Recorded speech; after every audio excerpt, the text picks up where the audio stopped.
Welcome to the Social for Brokers podcast. Today I have with me Jim Smyth from First Stop Mortgages and Protection. Now, if he's not giving mortgage advice, and he doesn't know I'm going to talk about this because I've done a bit of looking at his social channels, he's normally either uploading photos of the latest loaves that he's been baking because he's taken up baking recently, and he's uploading TikTok videos. I'm going to talk to him about them, where he gets his trends from, where he gets his videos from. Now, we are here to talk to him about what he does on social media, because you've probably seen a lot of his videos, but we're also going to talk about how he is looking at the new 3-day working week, because at the moment he does 4-day working week, and we're going to talk about how he sells so much protection and does so many mortgages with people. So, Jim, thank you very much for coming on the podcast. My pleasure. Perfect. Right then, so we're going to start. Give us a bit of a background as to who you are, when you started, because you started in 2007, didn't you? Yeah, absolutely. So for anyone who doesn't know me, my name's Jim Smyth. I'm based in Northern Ireland. I'm a mortgage and protection advisor with Primus Network. As Chris mentioned, I first got into financial services in 2007. It was for a company that specialised in accident cover. So basically, we went around door to door, knocking people's doors, offering them fracture cover, hospitalisation cover. Literally, we stopped at every home in the hedge. So if we've seen work guys sitting in a van having their break, went up, wrapped their window, went on building sites, went to football teams, factories, you name it. If there was someone with a heartbeat, we stopped them and tried to sell them insurance. Done that then from 2007 to 2009, almost 2010. When the credit crunch was really hitting squeeze, and things were getting tight with that, so I came out of the industry. Okay. I went back into different types of work. So we had worked out when I was 32 that I'd had 32 different jobs. So I'd worked from my first job age 11, until I got into the job I'm in now. So I had varied background of working forklifts, so worked down sewers. I'm a qualified electrician, worked with lots of different stuff.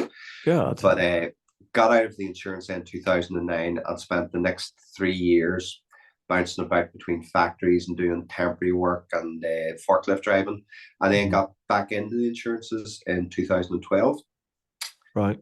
Went self-employed 2012, started our own business 2014.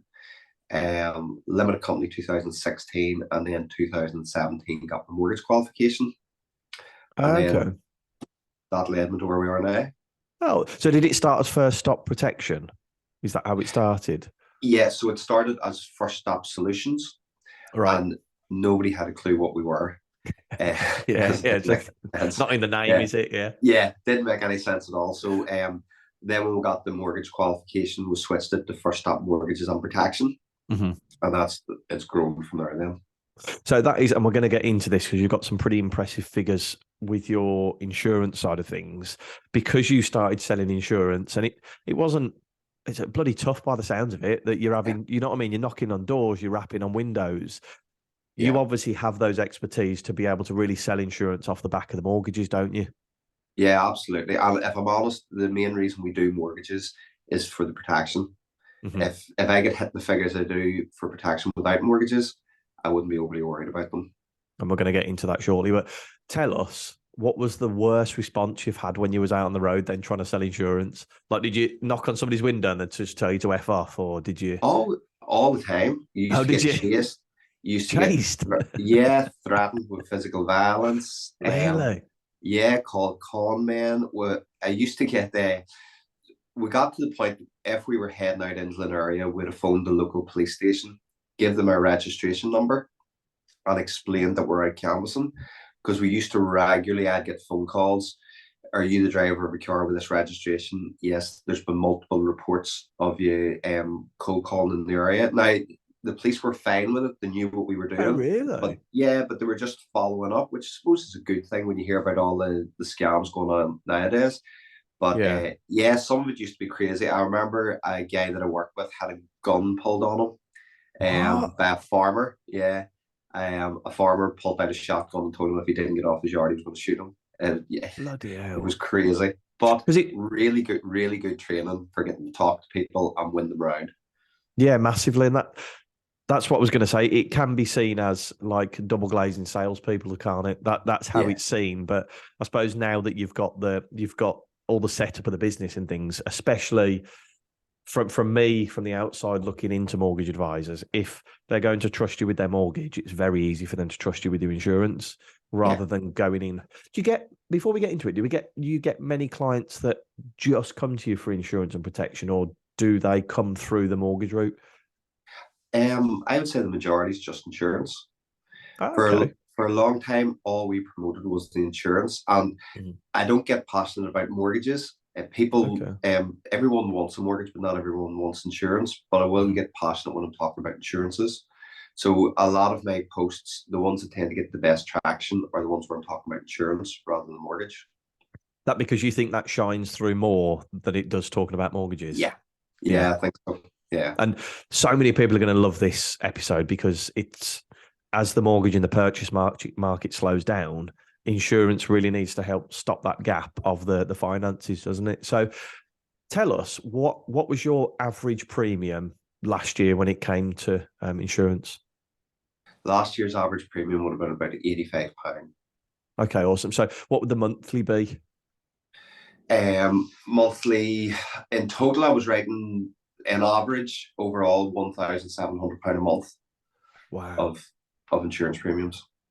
That's really impressive. And a lot of people listening to this will kind of their ears will prick up now and take real note of this podcast and see exactly how you do it. In terms of mortgage lending, what kind of figures are you lending every month in terms of mortgage figures? With We're averaging between 1.2 and 1.5 million on mortgages. Now, Wow. before Liz Truss stepped in last year, we were getting close to £2 million a month. Wow. Interestingly, from October to January, when mortgages hit the rock bottom, Mhm. our insurances went through the roof. So we Really? had our most productive time between October and end of January for Is that insurances. because you were doing less mortgages, so you had more time to focus on protection, or were more people? I think a lot more Absolutely. people are aware about insurance after COVID, Yeah. aren't they? Yeah. So one thing that came from it, we had a lot of people contacting us looking private health insurance. And Okay. before COVID, you couldn't have give away health insurance. There wasn't that many people interested in, but Hmm. more and more people's been asked about it, which then gets our foot in the door to talk about their life cover, their critical illness, and their income protection. We also, when we realized the mortgages were starting to slow down, we started to focus on business protection. Hmm. And we had a crazy month in November last year. We done almost £7,000 of monthly premium in November Wow. alone. Now, I remember when I joined Primus, my target was £500 a month of premium, which was 6,000 for the year. Mhm. And November last year, I done in 1 month what my target had been 4 years ago for a year. So it's crazy what you can write when you focus on it. Wow. And business protection is something that it's been a bit of a buzzword, hasn't it, the last 6 months, Yeah, because people are realizing that it's an avenue that not necessarily been neglected, but because you've been so busy with mortgages, you haven't yeah. had time to sit down and go, right, you're a limited company director, so let's talk about business.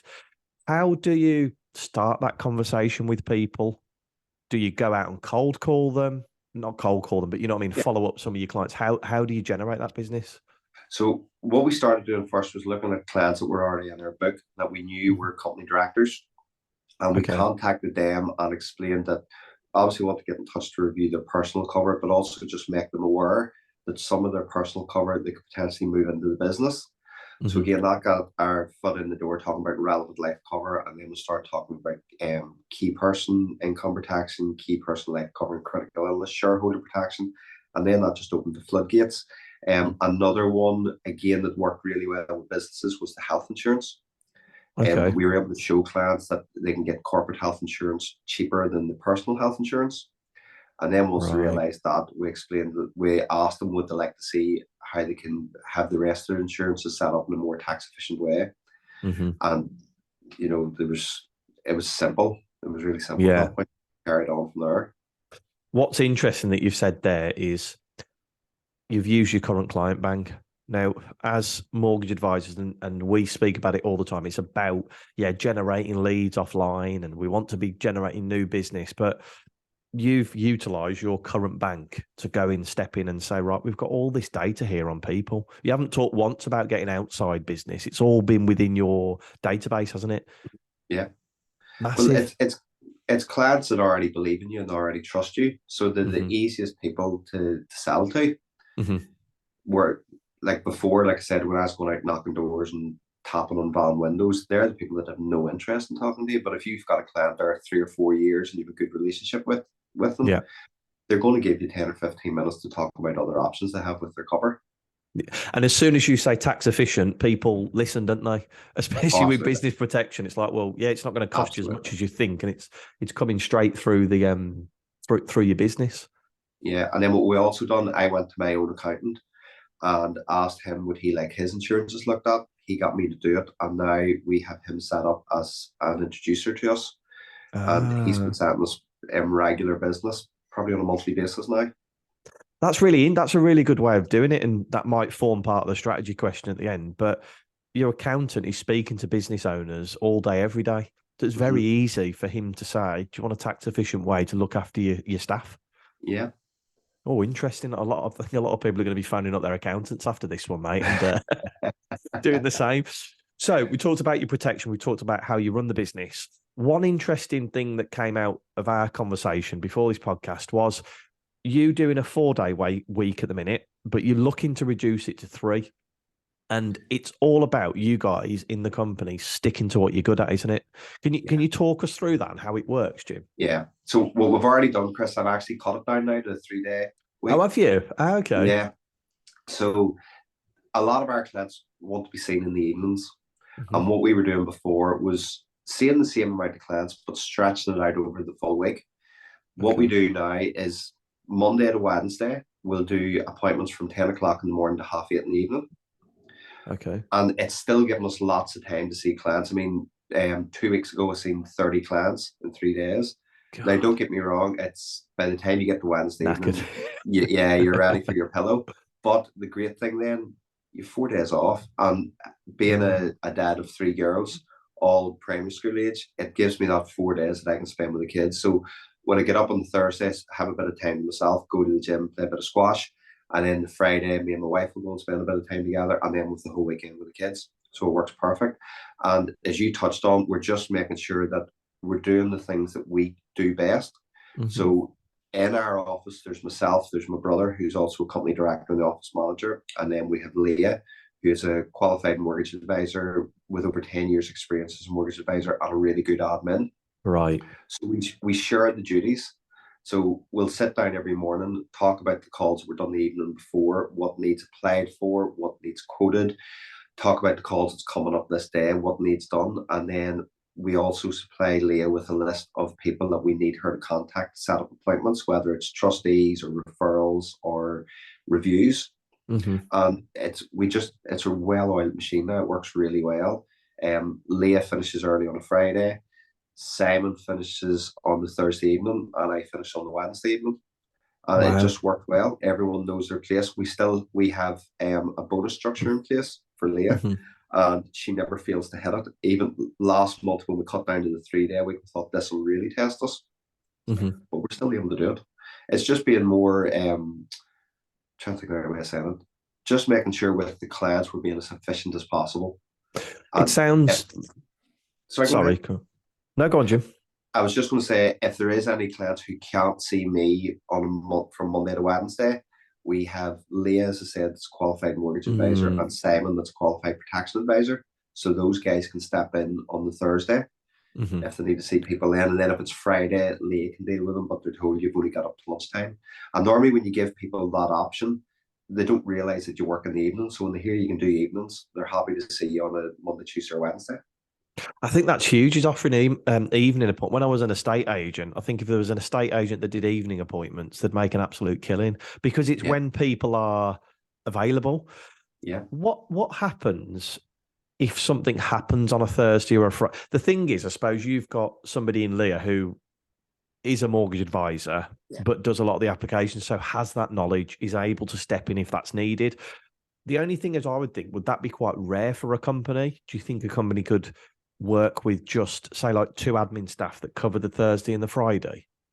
I suppose it depends on everyone's setup. I mean, whenever I first started, I was doing 6 days a week, Right. and me and Simon done everything. There was just the two of us. So we done all the calls, all the applications, all the admin work.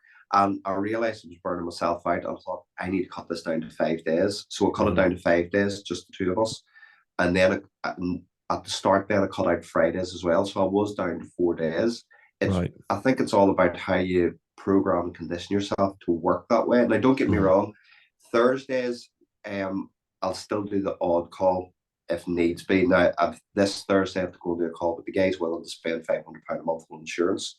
So Right. I'm not Make going it to try worth and your while. shoehorn him. Yeah, I'm not going to shoehorn him into the day that doesn't suit. Mm. Thursday works for him. So I'm going to take a run up and see him. But again, that's 2 hours out of my day. Yeah. And And it's a month's target really of what I used to write. But I do know a lot of guys that are starting to pass off the work they can to their admins mhm. to then cut down on their own working hours. Yeah. Because it is, you'll know yourself, Chris, talking to guys, it's a stressful job. It's Mhm. not physically stressful, but it can be mentally stressful. And you need to have as much time to yourself as you possibly can. So I would rather go hell for leather for 3 days and then chill the other 4 days. Do what you're good at. And that's a similar conversation that we have to people. You don't want to be sat there creating social media posts when you could be doing an appointment. So it's a very similar thing. When it comes to admin staff, how do you find good admin staff? Because I think from speaking to mortgage advisors, that's one of the hardest things in running a business. It's really hard. We're actually trying to hire another one at the moment and we're finding it really tough to Is get it them. tough? It is. What we would tend to do is try and look at bank staff. So said Leah who came from Okay. Santander. We found in the past anyone that we've hired that's worked in a bank before, they're really meticulous Hmm. when it comes to the compliance side of things. Right. They're normally quite good with the systems. Sometimes they're maybe not as comfortable face to face, but that's Okay. fine. We're not worried about that. It's just finding someone that you know you can trust when they're sitting down in front of the system or when they're looking at mortgages or whatever the case may be, that the everything's ticked off. So every I's dotted and every T's crossed. Hmm. So they tend to be the best ones. We have had other people before that were advisors, but they were just really struggling. They knew the job, but they couldn't get the Hmm. clients. So what we done then was convert them into admin staff, and Okay, that yeah, because tends they to know the work as system well. ins and outs. Yeah, it's Yeah. really interesting the way you talk about the setup. Have you ever read the book The E Myth? It's called The Entrepreneurial Myth Revisited. Yes, a long Yeah, time ago. Yeah. it's essentially what you've done. So what it does in this book, it tells you to write out a, a company hierarchy of all the roles, and then what you do is put a member of staff to each of those roles. It's Yeah. exactly what you've done there. It's making sure people know their role and do it very well, and Yeah. that's allowed you to do a 4 and a 3 day week now. Yeah. And what we've actually done with that, any of the jobs in our business, me or Simon have done them ourselves first. Okay, So we know what needs done whenever we drop someone in. So at the moment, we're going to start developing more the trust side of our business. right. And once we have that nailed down, Simon's going to take care of that side. Once we have that nailed down specifically what that job needs to be, and Simon's done it, then we're going to look to bring someone in to run it. Hmm. But everything will be in place. That it'll not be a matter of bringing them in and trying to work out how it's going to work. It'll be we've done it, we've perfected it to where we think is perfect, and then bring someone in just to replicate what we've done.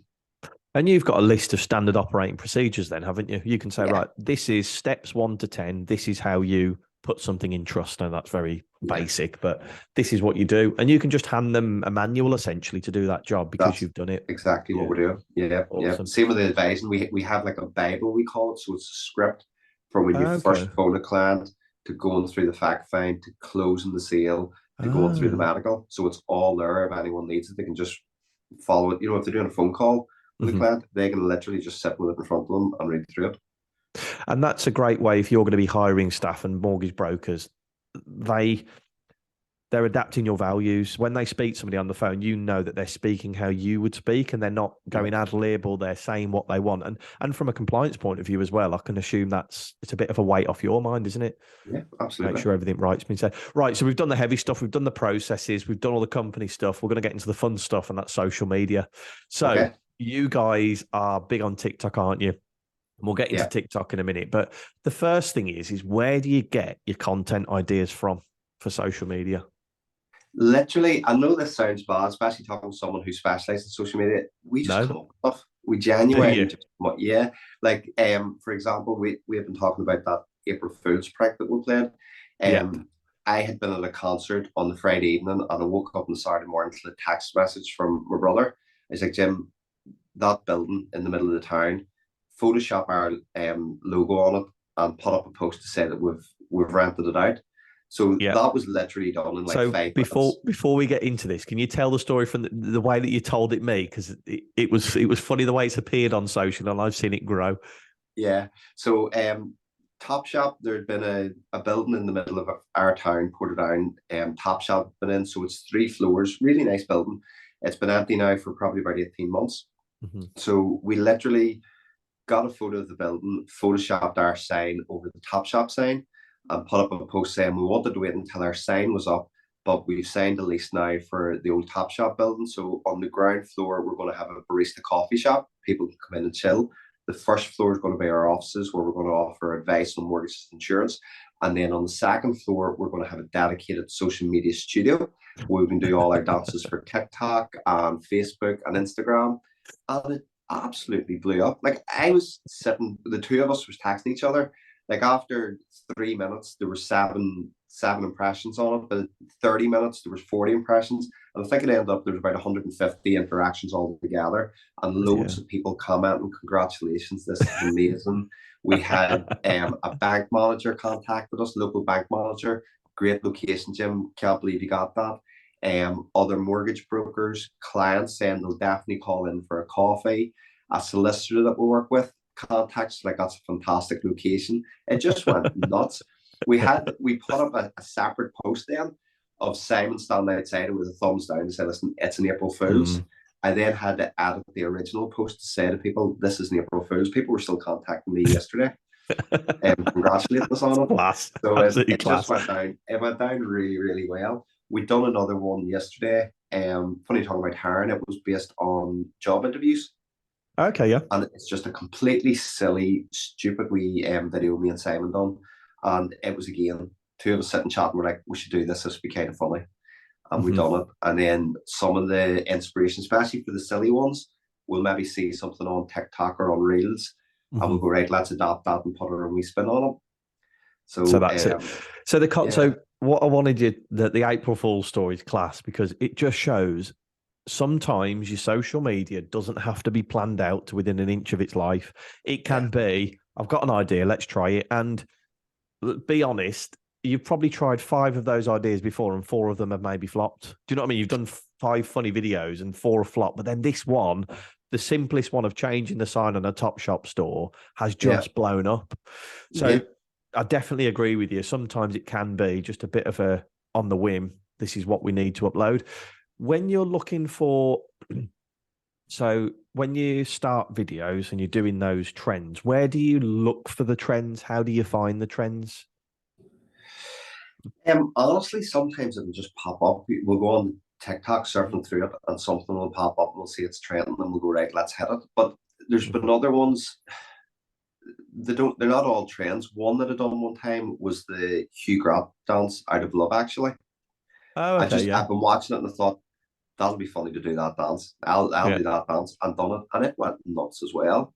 Did it? So we find with social media, a lot of people will, if you're on social media and you're a mortgage broker or you're an insurance advisor, people will mostly assume that you know your job, that you're good at it. So they don't necessarily want facts and figures and interest rates thrown at them daily, but they want to get to know you, or that's our belief anyway. Yeah. Which is why the majority of our stuff on social media is taking the mick out of ourselves or doing something funny, because it's just to let people know this is our personality. You come and see us, it's going to be relaxed, it's going to be chilled, you're going to have a good laugh, and you're also going to get your mortgage and insurance sorted out. Yeah. And it's very hard to do that. And that's where I always say to people when we have a chat is you can't hire an agency to do that for you.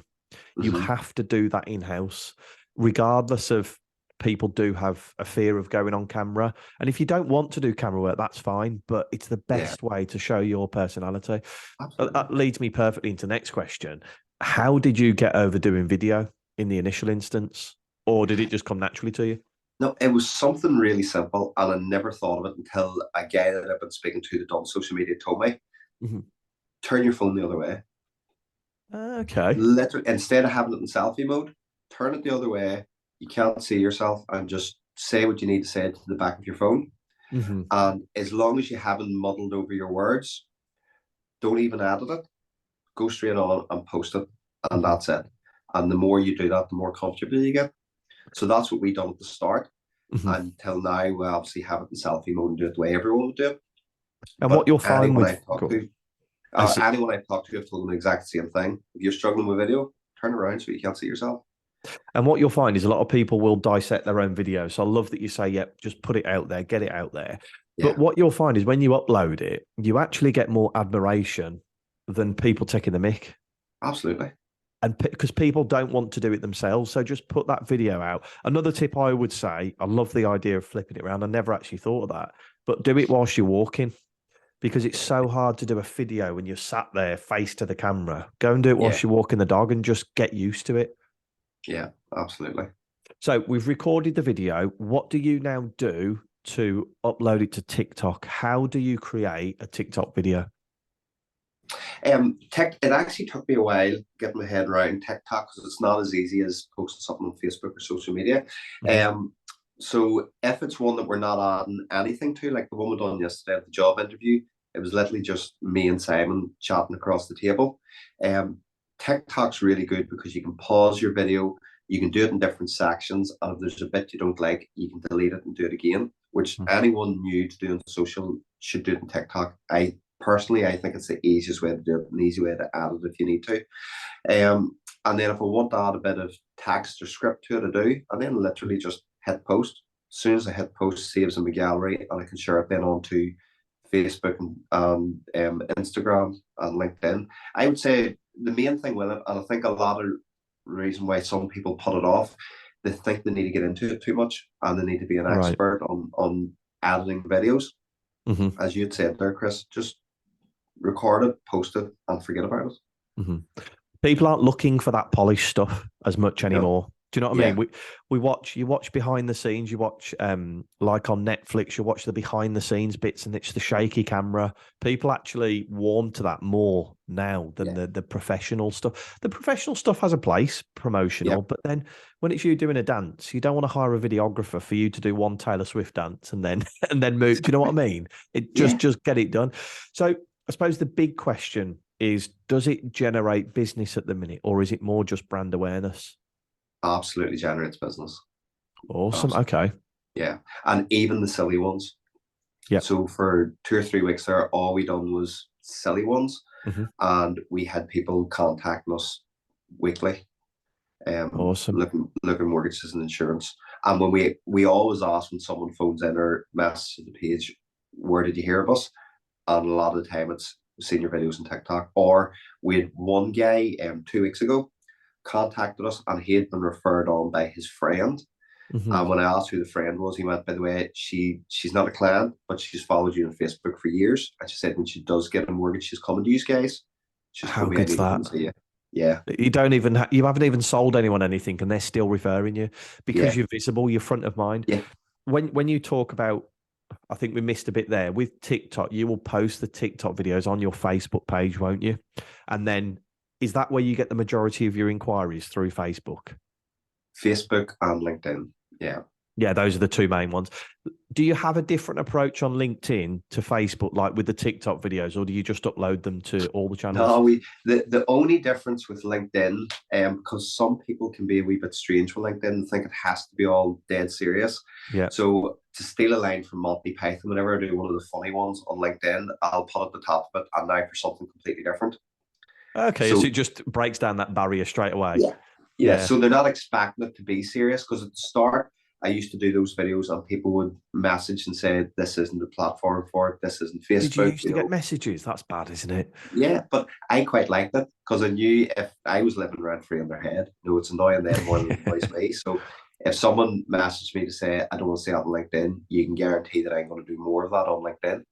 Mhm. But just to keep people happy, as I said, just put in a knife for something completely different and something funny, and they always get a good reaction. There's one I done.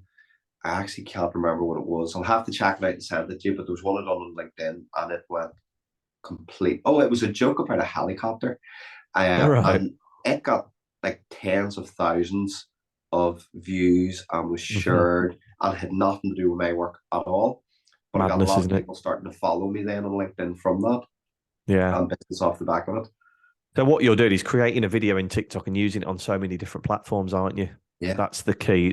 It's not reinventing the wheel. You're not having to think of a different piece of content for every platform. But social media strategists would say you need a different approach to LinkedIn that's different to Instagram, that's different to Facebook. Yes, you would if you had the time. Do you know what I mean? yeah, If you had 5 hours every week to sit down and do that, great, go and do it. But when you haven't, do exactly what Jim's doing then. Make sure you use your content across all the channels because it can't hurt. yeah.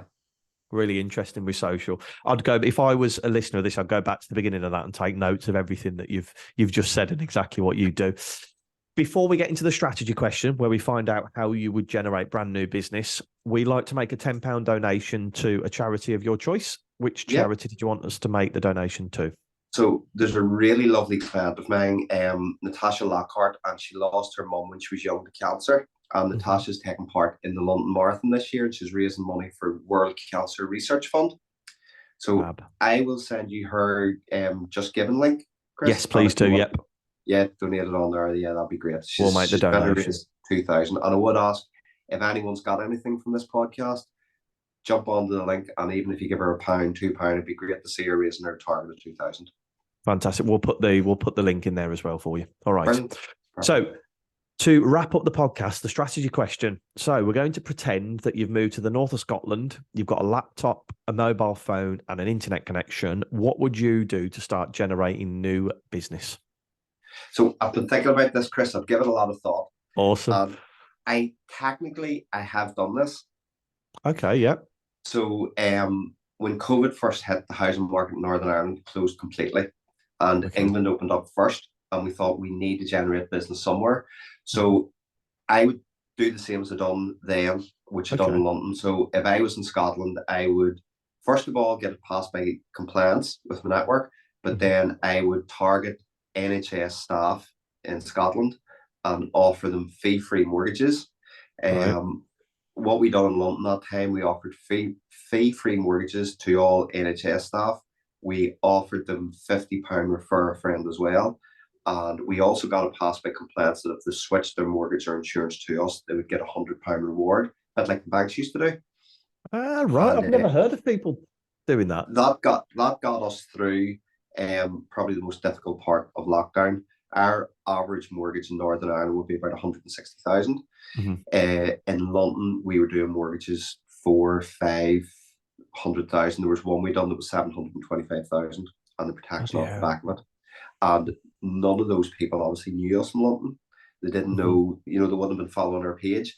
But we got into St Thomas's Hospital in London, God. um, and all the doctors started recommending us because they seen us as being experts with doctors.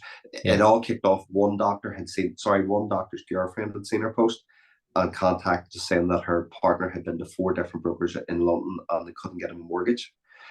He sent over all the pay slips and mainly a lookdown. We're like, we can't see what the complication is. It's straightforward. He done banking hours and different stuff, but we Mhm. got him the mortgage, and then he passed us on to another friend, and likewise, like I passed, and we're still getting referrals 3 years later, Bloody from that hell. initial guy. So yeah, I would, if wherever I was put in the UK, I'd come up with some sort of deal where I'm offering free advice or giving cash back, get it passed by compliance, and Mhm. then Yeah. do a targeted ad in that area.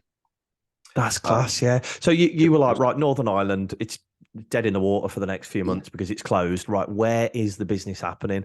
So, and that's why I asked that question about the internet connection and the mobile phone, because even though you're in Northern Ireland, you were serving people in London, and yeah. people aren't bothered where you are anymore, are they? No, they don't care. They And don't that's the care. thing we discovered.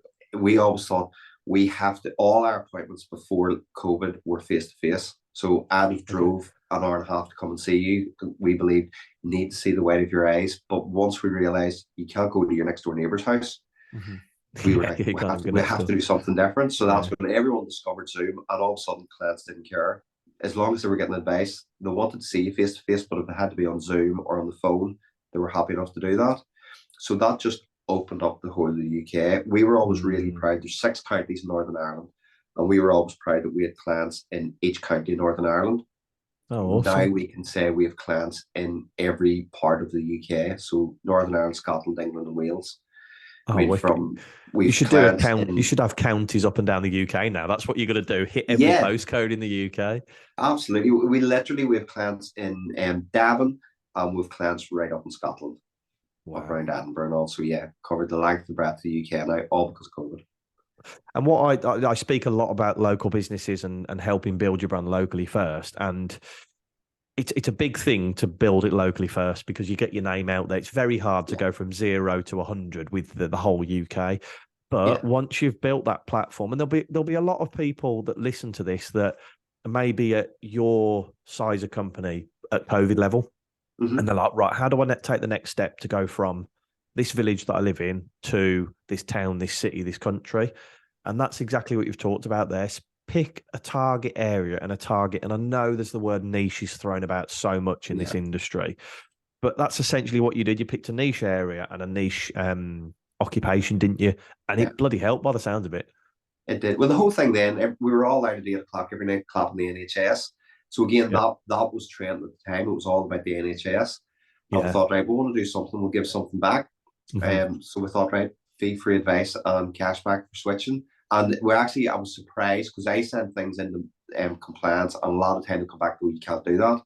And I sent Right. this in thinking they're never going to let me do this. And they came back and approved it and went, we wish more brokers would think of this. This is something really nice to do for Ah, people when they're struggling. So yeah, we threw £500 behind it and just targeted London, and it really worked.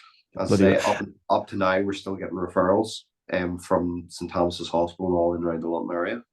And that's interesting that you tell the story about the doctor's girlfriend saw the advert. That when you are creating social media posts, don't just think about that ideal client Mm-hmm. because it will be maybe their partner, their mom and dad, their brother, their sister that sees a post. So you've got to make sure it appeals to everybody in that market, but shows that you're a specialist in that particular area, Yeah, doesn't it? yeah, absolutely. Awesome. Thank you very much, Jim. I'm sure people got a lot of value from that one. Where's best for people to connect with you if they want to reach out and have a chat? So if they want to catch me on LinkedIn, it's just at Jim Smyth. On Facebook, if they want to check out some of the stuff we do there, it's First Stop Mortgages. Mhm. Same on same on Instagram.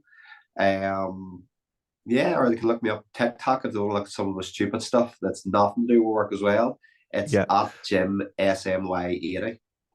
Okay, perfect. And your surname's Smith with SMYTH if anybody's That's right. looking for the surname Yeah. on there.